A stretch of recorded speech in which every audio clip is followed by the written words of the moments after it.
ఈ వృషభ రాశి వారికి ఈ సంవత్సరం ఈ పరాభవనామ సంవత్సరంలో ఆదాయం 5, వ్యయం 14, రాజ్యపూజ్యం 5, అవమానం 4గా చెప్పడం జరిగింది. మరి వృషభ రాశి వారికి నూతన తెలుగు సంవత్సరంలో అష్టమ లాభాధిపతినటువంటి గురువు జూన్ 1వ తారీఖు వరకు, అనగా ఇంచుమించుగా జూన్ 2వ తారీఖు వరకు ఆయన ద్వితీయ భావంలో మిథున రాశిలో సంచరించడం వల్ల వీరికి మంచి ఫలితాలు వస్తాయి.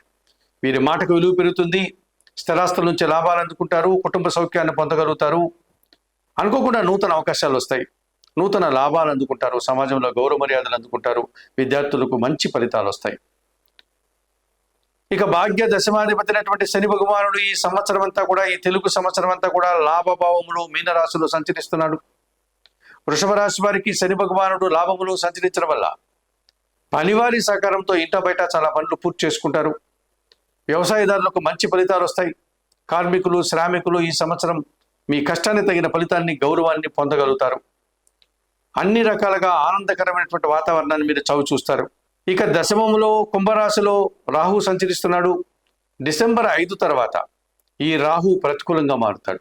ఆవులకు ఆహారంగా, అనగా ఉలవలను బాగా ఉడికించి బెల్లం పొడితో కలిపి గోవులకి ఆహారంగా అందించడం వల్ల మరింతగా మంచి ఫలితాలను ఈ సంవత్సరంలో మీరు పొందగలుగుతారు.